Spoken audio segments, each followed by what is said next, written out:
come to the end of another glorious year of the Cinema Snob. Yes, it's been quite the year for giant chickens, 400-pound nurses, and unofficial sequels. My year has been so torturous that it's going to be included in a sequel to Men Behind the Sun. But at least I've had my vices. Oh, I plan on making no New Year's Eve resolutions, because the second I pop in some movie about either a zombie nudist colony or a sexy Terminator, it's gonna be back to the booze, cigars, and cigarettes for me. But we've got one more movie to get to in 2009 before we close out the year.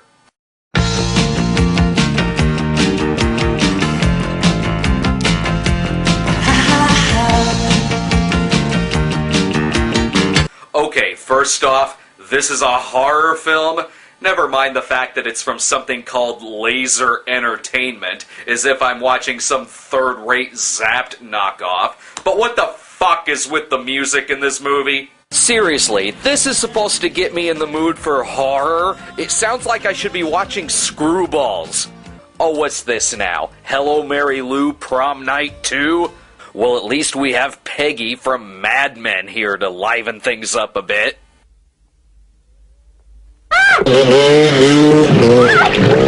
Oh, now what the hell was that? How hard is it to make a time cut in a movie? You know what I mean by time cut, right? Say in a movie it's like 1934, and then the camera pans up to the sky, then pans back down, and it's like 1976. Or it's present time, and there's a photograph of a busy street in the 1940s, and a character walks by and says something like, I wonder what it was like back then. And then it pans into the picture, and Glenn Miller starts playing, and all the cars start moving. Time cut. Of course, you could just fade to black and write down the present time on a title card, but this movie thought it would be better for Lois Lane here to get pulled through a mirror and transfer to Beach Blanket Bingo 80s edition. Smooth. 5 minutes in, I'm still not sure if this is a horror film or not, as the first act in the movie takes place at a local fair. What? Step inside and we'll shoot you? These fucking 1987 carnies were serious. So the theme to Loose Screws keeps playing while our heroes check out the fair. If this is a horror film, then Hot Dog the Movie should be considered a snuff film. The T-Birds end up showing up to spin around this kind of tilt-a-whirl while the girl gets sick. Oh, don't worry, the carny doesn't stop the ride or anything, he just joins in on the action. We have to let one of our heroes shut the ride down, and oh my god, I'm totally believing that they're falling off this ride by accident. It gets even worse than this. There's a chase scene through a haunted house, which ends with our heroes crashing through the attraction and riding off into the sunset. And we were once worried about the PC-ness of freak shows? Clearly the biggest carnival threat are the fucking wanderers over here. You never give up, do you, Tom? Ever since I was 4 years old and Rick gave me his old bike to play with, you've been chasing around behind me with a wrench and good advice. And ever since I was 4, I've been listening to your rotten jokes, and they don't improve with age. Whoa, wait a minute. British accents? Oh no. No. I was fooled once by Don't Open Till Christmas. I am not going to be fooled once again by the false classiness of a British accent. Please be classy, movie. I wonder what it's like doing it on a snooker table. Damn it! Okay, but maybe it actually is a comedy. Maybe it's Bloody New Year as in, oh, Bloody New Year. Not Bloody New Year like, oh, someone's gonna get their fucking limb hacked off. Someone gets their fucking limb hacked off. You know what? Fuck this year. 2009 is like Blair Witch 2. The whole thing was a piece of shit, but the ending makes it worse. So fucking Herman's Hermits here get stranded on a desert island, which isn't quite so deserted. Well, actually, it's very deserted because the only thing on it is this empty hotel. Empty as in it's haunted with evil spirits who pop up left and right to torment our leads on New Year's Eve. Hang on a second. Hotel, haunted, evil spirits, New Year's Eve. I can make this movie shininger.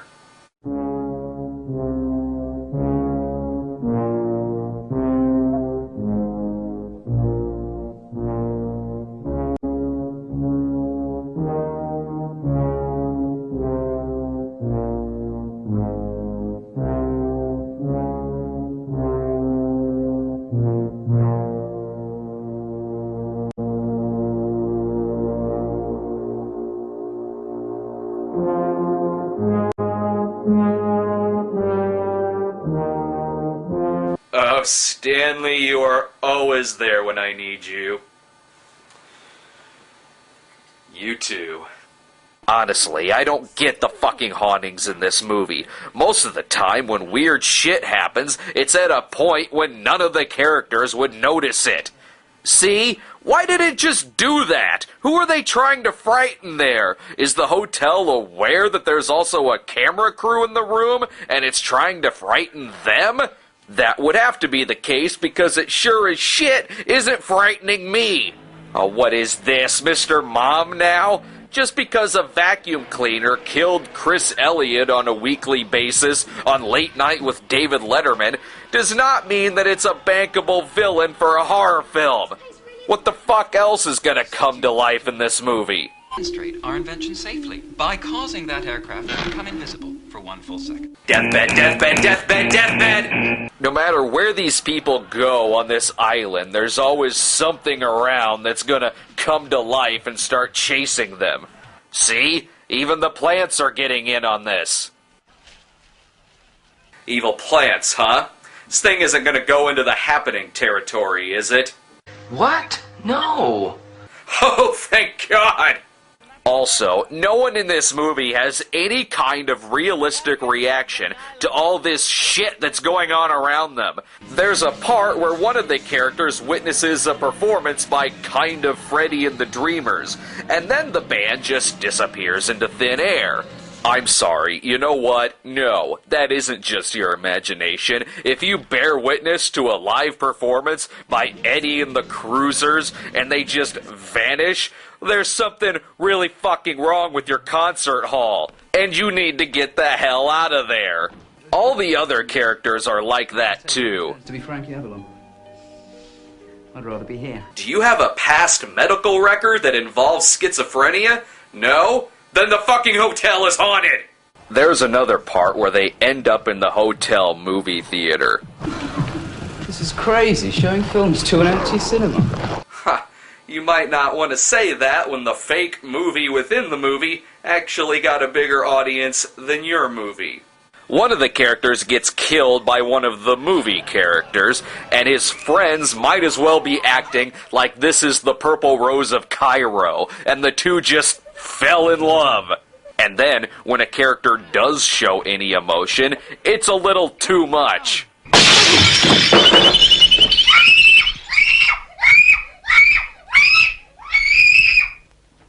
I will admit that, like the movie theater scene, there are some decent ideas here. There's a part where a girl gets sucked into the walls of an elevator, and another part where the tabletop jumps up like it's a swamp monster.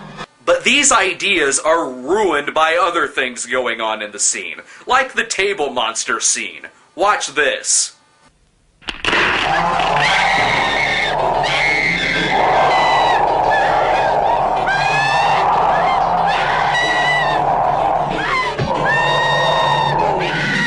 Seconds. It took the boyfriend exactly 8 seconds to try to intervene. 8 seconds might not seem like a long time, but in movie time, he might as well have just picked up a copy of My Pet Goat. Honestly, though, the movie ends up running out of villains to throw at us. After a while, it feels like they just throw in characters from other movies or TV shows. What the fuck? Reverend Jim from Taxi? Now what the hell is he doing in this movie? Helena Bonham Carter? Oh, come on, you can't be that desperate. And after a while, the movie just plain starts ripping off the Evil Dead. I kid you not, the hotel gets swarmed by the Deadites. Listen to them. Hello, gorgeous! Did you miss me? They even sound exactly like they should be fighting off Bruce Campbell.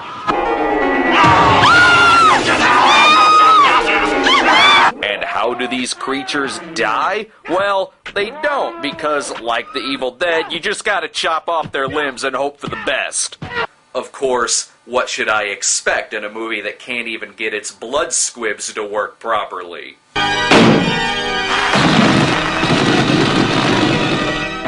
Not only that, but these almost Deadites can't even chant right.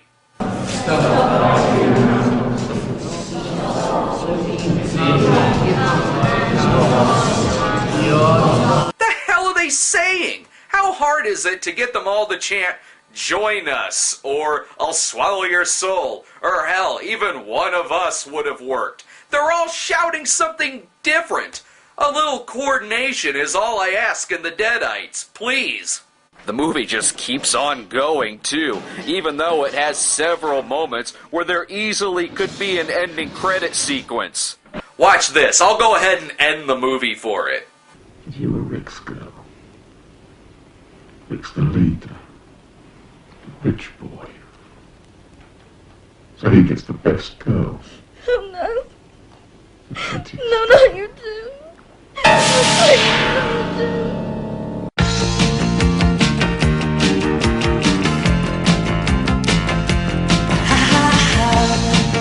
See? Perfect spot for an ending credits. But now, I guess I gotta spend another 15 minutes to see if fucking Luke Haplin here makes it out alive. He doesn't. Oh, what, really? Too under-budgeted to show a boat motor death? You can show a fucking death elevator, but not a propeller hitting a face? I'll take care of that. Perfect! Might as well show some more of the death elevator while we're at it.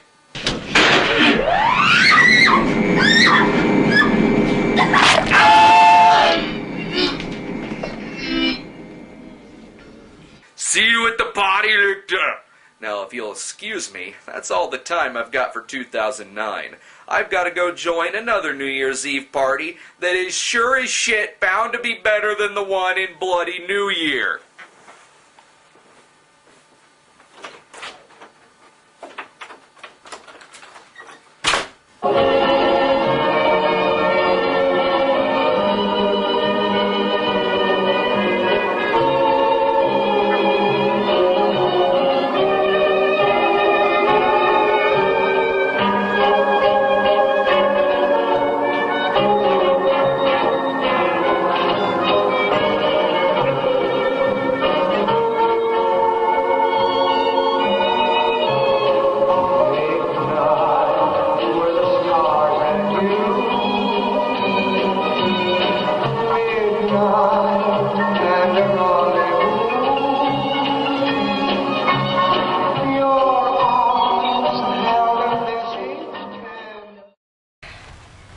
God, poor Spud.